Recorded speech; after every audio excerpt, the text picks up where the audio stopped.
The mist clung to the Sepik River like a shy spirit, its fingers reaching into the stilt houses of Nuku. Old man Kayap, his face a roadmap of wrinkles etched by sun and time, sat on his woven mat, his gaze fixed on the swirling gray. His grandson, young Sali, fidgeted beside him, his eyes bright with unspoken questions. "Grandfather," Sali finally piped up, his voice barely a whisper above the croaking of frogs. "Tell me a story from Nuku, one I haven't heard before." Kayap's lips curved into a slow smile. "Ah, Sali, my little firefly. Even the oldest river has new currents.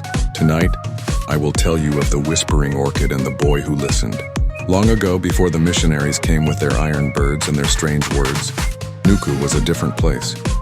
The forest pressed closer. The spirits of the ancestors felt nearer, and the river held secrets deeper than its muddy bottom. In those days, there lived a young boy named Marai. Marai was a quiet child, often overlooked by the other boisterous children of the village. He preferred the company of the forest, the rustling leaves his confidants, the chirping insects his companions. One day, while venturing deeper into the jungle than usual, Marai stumbled upon a hidden clearing. In the center stood a tree unlike any he had ever seen. Its branches were gnarled and ancient, and clinging to its trunk was an orchid of breathtaking beauty. Its petals were the color of a sunset after a storm, streaked with gold and violet, and it hummed with a faint, almost inaudible melody. Marai was mesmerized. He sat beneath the tree for hours, listening to the silent song of the orchid.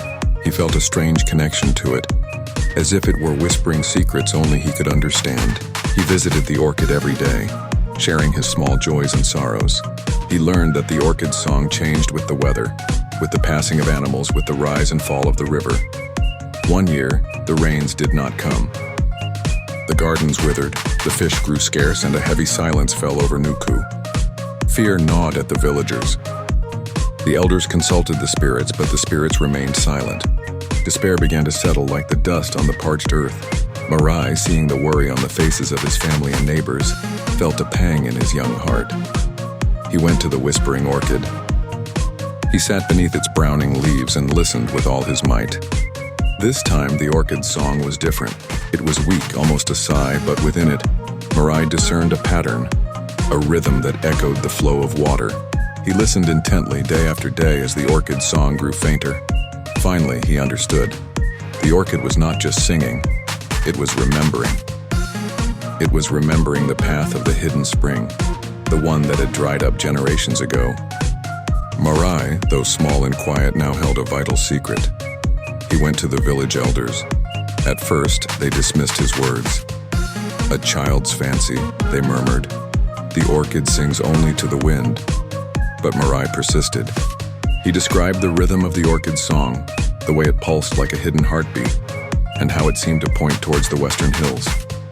Finally, seeing the earnestness in his eyes, a few of the younger men agreed to follow him. They journeyed for days, guided by Marai's memory of the orchid's whisper. They climbed the dusty hills, their throats parched, their hope dwindling. Just as they were about to turn back, Marai stopped. "Listen," he said, his voice hoarse but firm. They strained their ears. Faintly, beneath the dry rustling of leaves, they heard it, a soft gurgling sound.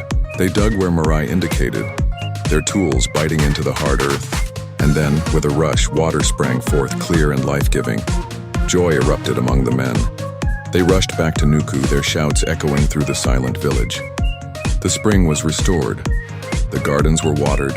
The fish returned to the river, and the laughter of children filled the air once more.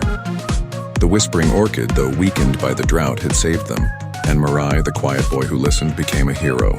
The villagers understood then that even the smallest and quietest among them could hold the greatest wisdom, if only they learned to listen to the whispers of the land. Old man Kayap finished his tale, the last embers of the fire casting dancing shadows on his face.